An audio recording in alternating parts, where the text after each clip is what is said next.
Wankawan TV1.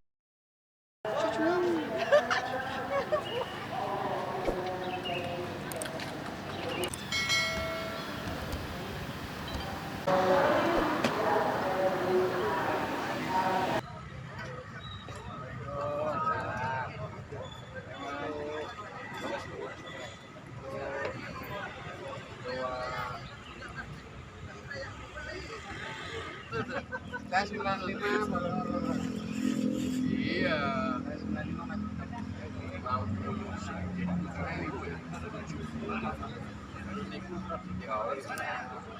Mas.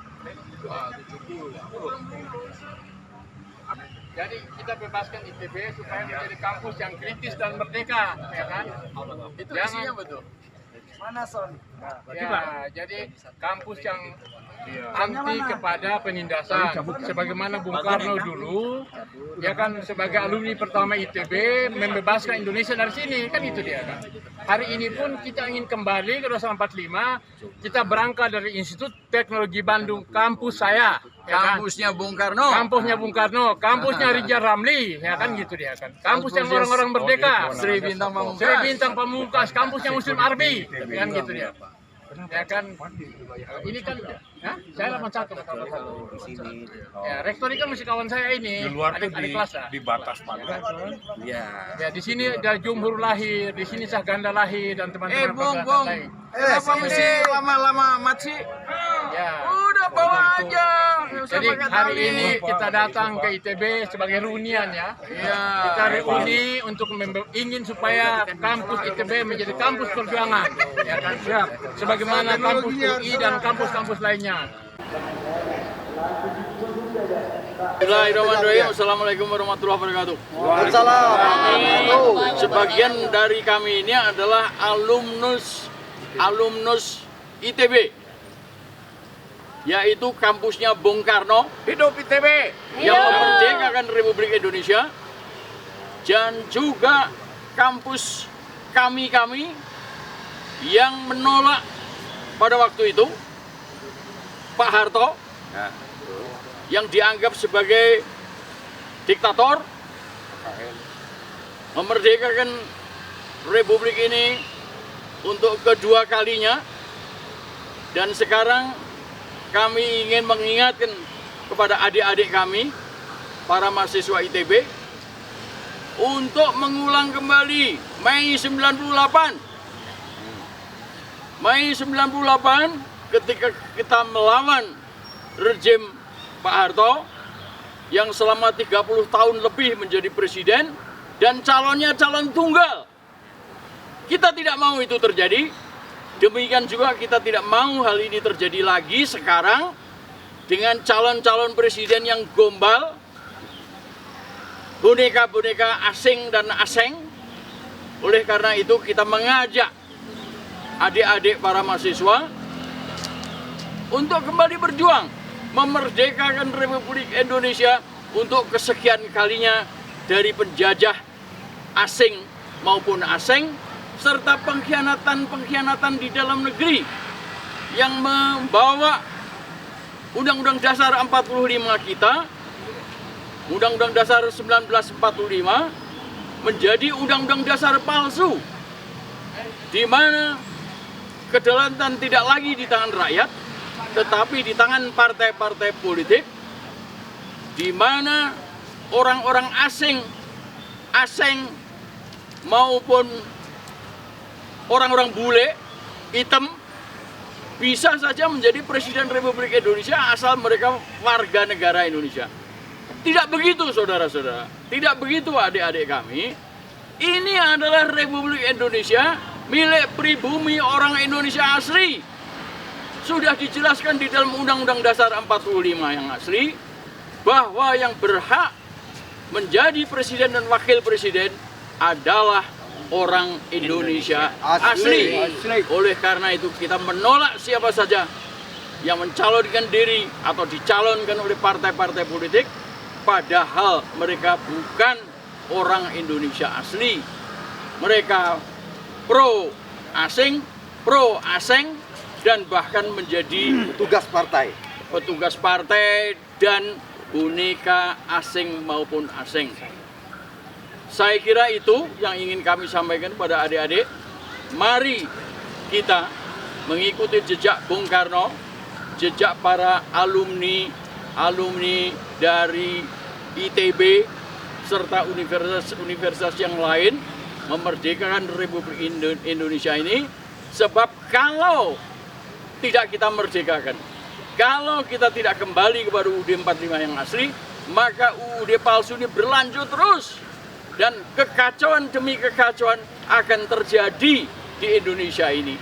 Ya, utang asingnya yang kemudian menjadi persoalan bagi kita, karena kita tidak bisa mengembalikan utang-utang itu, atau karena kemiskinan yang sudah merajalela demikian rupa sehingga rakyat tidak mampu lagi untuk hidup makmur dan sentosa demi keadilan bersama rakyat Indonesia dan dunia pada umumnya.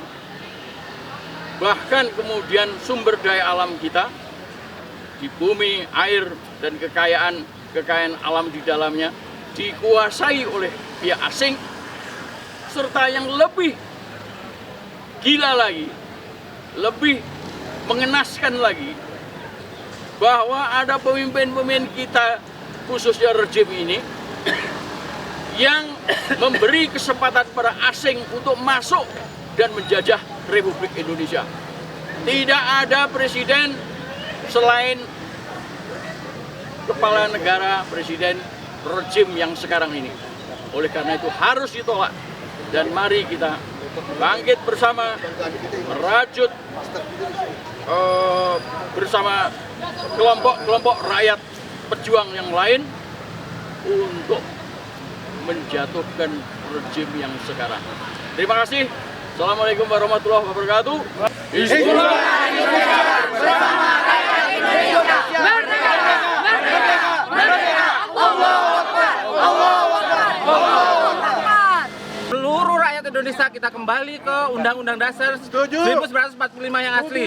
Jadi untuk seluruh rakyat Indonesia, untuk para mahasiswa dan generasi masa depan Indonesia, saatnya Anda bangkit, bersuara dan kembali ke Undang-Undang Dasar 1945 yang asli. Kita kembali ke Undang-Undang Dasar 1945 yang asli. Jadi semangat terus, pantang mundur, berjuang untuk negeri ini dan cintai negeri ini. Takbir, Allahu Akbar, Allahu Akbar, Allahu Akbar. Bismillahirrahmanirrahim. Assalamualaikum warahmatullahi wabarakatuh. Waalaikumsalam. Hari ini Ahad tanggal 4 Juni 2023. Setelah sekian puluh tahun saya pernah berkuliah di kampus Tirta Ganesha.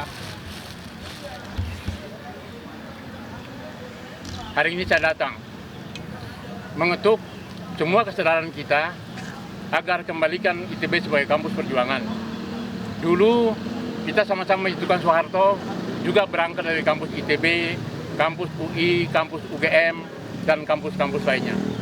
Nah, oleh sebab itu, hari ini berkumpul dengan teman-teman tadi yang sudah disampaikan oleh para senior, Mas Bintang, bahwa dulu ITB ini adalah kampus Bung Karno yang memerdekakan Indonesia. Nah, hari ini pikiran-pikiran kritis itu harus kita hidupkan kembali, adik-adik mahasiswa dan para alumni, agar supaya kita melihat realita bangsa ini, bahwa hari ini ada sesuatu yang tidak beres di negeri ini. Hari ini kita lihat bagaimana kemiskinan begitu besar melanda negeri ini, dan sebagian kecil gelintir orang yang kaya raya yang menguasai aset-aset negeri ini, dan kemudian kita menjadi hidup yang terhina. Nah, oleh sebab itu kita hidupkan kembali pikiran kritis dan kesadaran kita bahwa bangsa yang besar ini, bangsa dimerdekakan oleh Bung Karno dan para pejuang-pejuang dulu itu, harus merdeka, berdaulat, merdeka 100%. Sebagaimana Tan Malaka mengatakan, merdeka 100%. Hari ini kita belum merdeka, kita masih dijajah. Sebagaimana Bung Karno mengatakan bahwa nanti yang paling berat dihadapi adalah penjajahan oleh bangsa sendiri. Nah, hari ini kita rasakan rejim ini representasi oleh penguasa dengan elit kekuasaannya, partai-partai politik menjajah bangsa sendiri.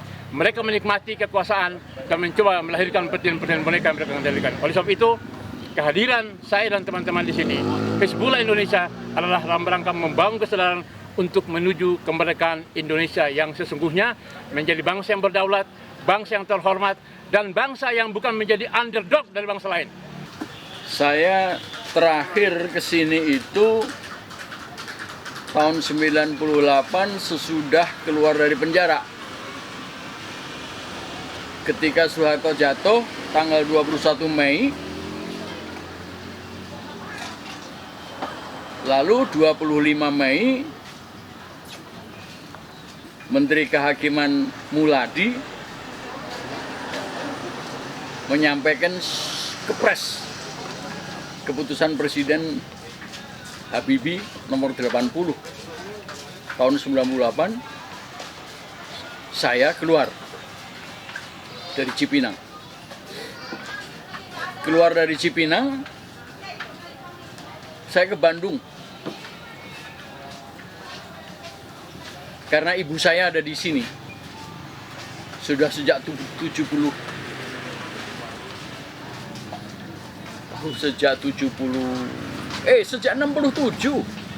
ibu saya pindah dari Solo ke Bandung.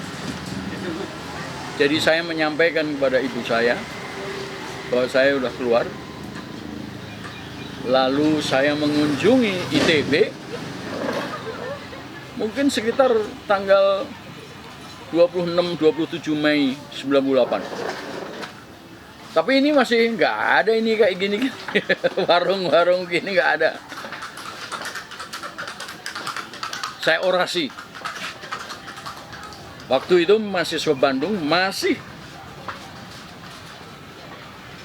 anti Soeharto. Jadi ketika Soeharto jatuh, saya datang ke sini, saya pun disambut. Saya orasi sebentar. Mungkin 15-20 menit. Terus disongsong sama anak-anak Unisba yang ada di Taman Sari bawah situ. Orasi lagi saya. Baru beberapa hari kemudian saya balik ke UI. Di sana juga ditangkap untuk menceritakan bagaimana pengalaman saya melawan Soeharto dan dipenjara oleh Soeharto. Sebetulnya saudara Rizal Ramli juga alumnus ITB juga. Hanya saja dia waktu bikin buku putih bersama teman-teman yang lain, kalau nggak salah Syahganda juga ikut.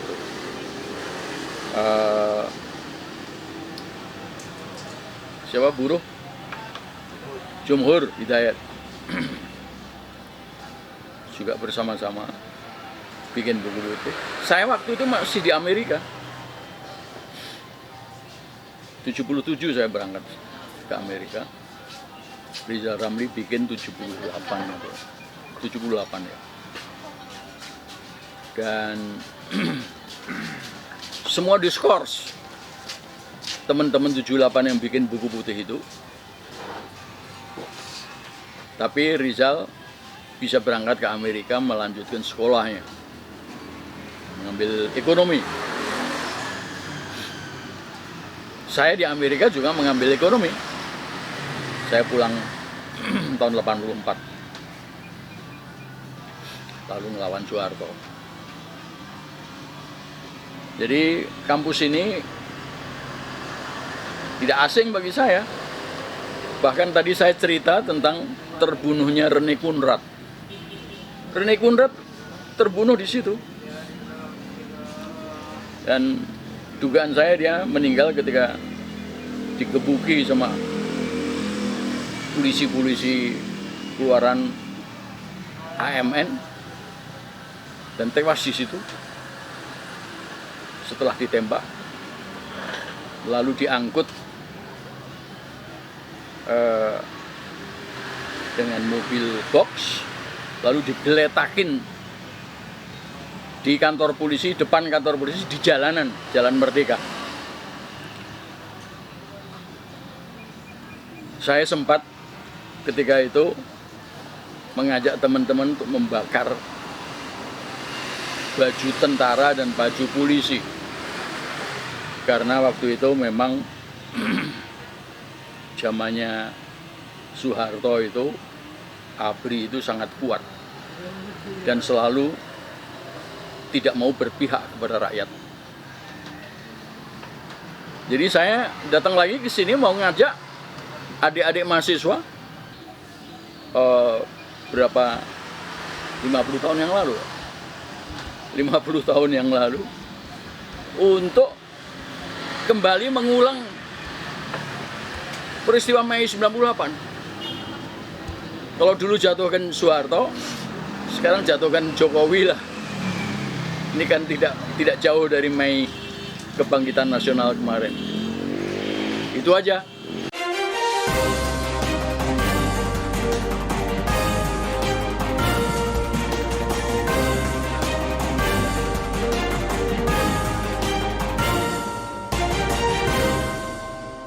One Kawan TV 1